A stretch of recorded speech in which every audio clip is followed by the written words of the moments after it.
sir. Is it? Yes, sir. First, we have a list of pardons and commutations relating to events that occurred on January 6, 2021. Okay, and how many people is this? I think this order will apply to approximately 1,500 people, sir. So this is January 6th.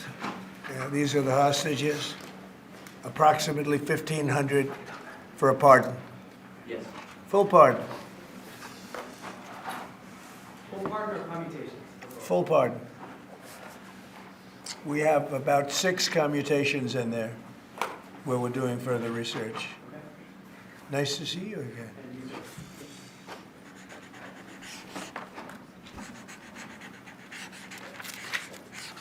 So this is a big one. Anything you want to explain about this? We hope they get them. We hope they come out tonight, frankly. They're expecting it. Approximately 1,500 people. Six commutations. Were there any cases you did not commute or pardon of people? We're looking at different things, but the commutations would be the ones that we'll take a look, and maybe it'll stay that way, or it'll go to, full pardon. And the order does require the Bureau of Prisons to act immediately on receipt of the pardons and Right. commutation orders. Sir, this is an Why don't we executive... get that down so they can get them going right now? Yes, sir. Is that okay? Yep, absolutely. This is a proclamation guaranteeing the state's protection against invasion based on the current crisis at the southern border. It invokes various executive powers relating to the ongoing invasion at the southern border.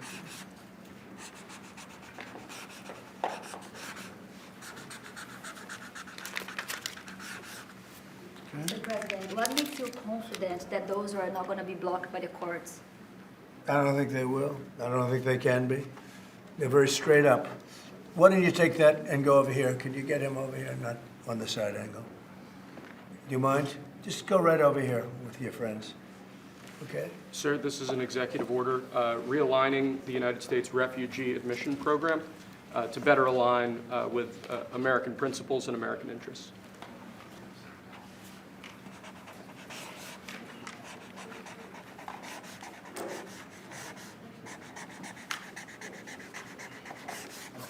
Okay?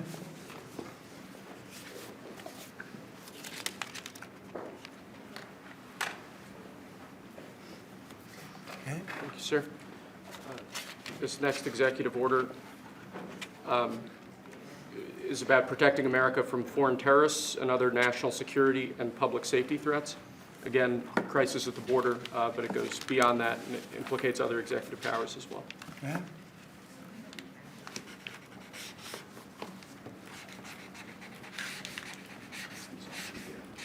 President Trump, if cartels are now going to be seen as foreign terror organizations, would you think about ordering U.S. Special Forces into Mexico to take them out? Could happen.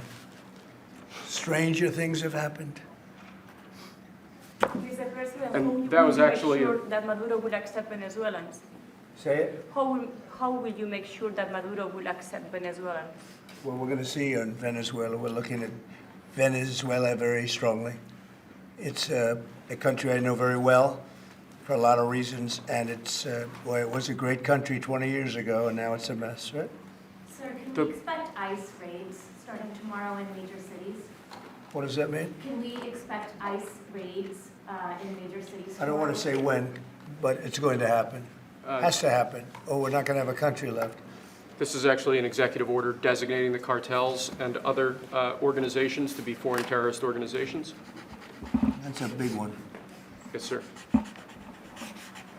People have wanted to do this for years.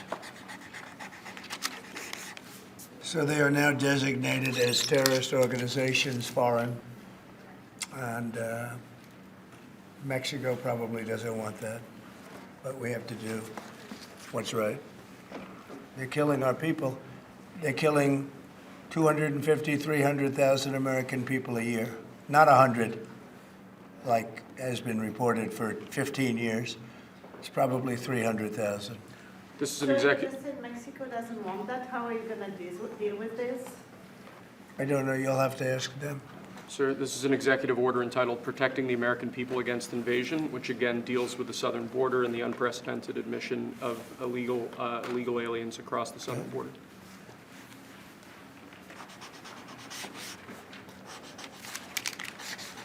see the biggest national security threat to the U.S., Mr. President? What's going to be your priority on foreign policy? Say? What's going to be your priority on foreign policy? What do you see as the biggest Well, national foreign security policy is a threat? big statement. I mean, my priority on foreign policy, it's going to be to keep America safe. Very simple. It's a big question, though. That's a very big Who question. is going to be the first foreign leader that you plan to meet, or who are you going to call tomorrow on your first day in I've office? already been meeting people. I've been meeting them. I've been talking to them. I met with Prime Minister Trudeau, who I call Governor Trudeau. I met with numerous foreign leaders. Go ahead. Sir, what might be your first this, step?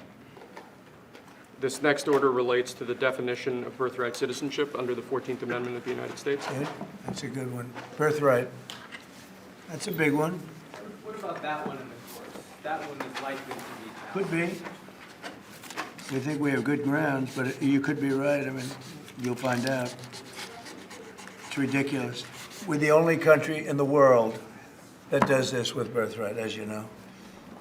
And it's just absolutely ridiculous, but, you know, we'll see. We have very good grounds. Sir, People have wanted to do this for decades. Sir, this is a proclamation declaring a national emergency at the southern border of the United States. That's a big one. A lot of big ones, huh? You know what that means, right? President Trump, did President Biden leave you a letter? He may have. Wait. Don't they leave it in the desk? I don't know. Oh, What's in there? thank you, Peter. It could have been years before we found it. That's- Wow. Thank you.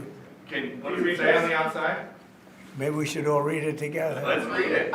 Well, maybe I'll read it first and then make that That sounds determination. great.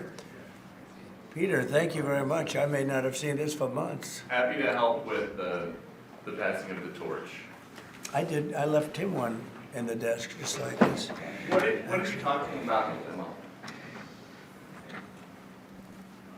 Unification of our country. You know, I didn't know that he gave a pardon to his family because he did it during my speech. He didn't tell you in the limo? No, he didn't tell me. No. He did it. They released it during my speech. During my speech. So all I could do was say, "Excuse me, I'd like to come back and speak some more." So, no, we were Thank you, surprised sir. by that. It's President, it's bad precedent, obviously. where are you thinking on tariffs on Mexico, given these actions you're signing on the border? Well, we're thinking in terms of 25% on Mexico and Canada because they're allowing vast numbers of people. Canada's a very bad abuser also. Vast numbers of people to come in and fentanyl to come in. When do you think you would enact those? I think February 1st. Are you planning on giving notice of that? I think we'll do it February 1st. 25% on both, sir, Sir, On each. on each? Yeah. this is an executive order taking a large number of executive actions to secure our southern border. Okay? Sounds reasonable. President Trump, we remember 4 years ago, Barack Obama had told you that the top threat to the country was going to be North Korea. Did Joe Biden tell you what he thinks the top threat to the country is right now? No. Why not? I think we have a lot of them. What do Right you now, think is the top I think we threat? have a lot. I think North Korea turned out to be good. I was very friendly with him. He liked me, I liked him. We got along very well. They thought that was a tremendous threat. Now, he is a nuclear power, but we got along. I think he'll be happy to see him coming back. And I think he has tremendous condo capability. He's got a lot of shoreline. Thank you, sir. Are you going to work with countries from South America to coordinate on immigration? About who? About immigration in general? This is an executive order. Sorry, sir. I'm fine with legal immigration. I like it. We need people, and I'm absolutely fine with it. We want to have it. We need it because we're going to have a lot of companies coming in to avoid tariffs. You know, if you don't want tariffs, all you have to do is build your plant in the U.S. So we're going to have a lot of workers coming in, but we have to have legal immigration. Do you have a date in mind for when you want to put in on the China tariffs that you talked about? Which one? 60%? No. You're talking about which? Say it again. The China tariffs, the Oh, broad China? tariffs? Well, as you know, I put on large tariffs on China, and they've really been forced to leave them. And if we didn't leave them, you wouldn't have one steel mill that's open in this country because they were dumping massive amounts of steel. We've taken in hundreds of billions of dollars from China because they were unable to terminate the tariffs I put on China because it was too much money and the budgets didn't work and other reasons too. No, I mean, we're going to have meetings and calls with President Xi. I spoke to President Xi last week, as you know. Did you know that? I had a very good phone call. Where do you stand with NATO at this moment? Are you planning to meet your NATO allies? No, NATO has to pay more money. NATO has to pay 5%. We're into the Ukraine war by $200 billion more than NATO. It's ridiculous because it affects them a lot more. We have an ocean in between. And we've spent $200 billion more on Ukraine than NATO has spent.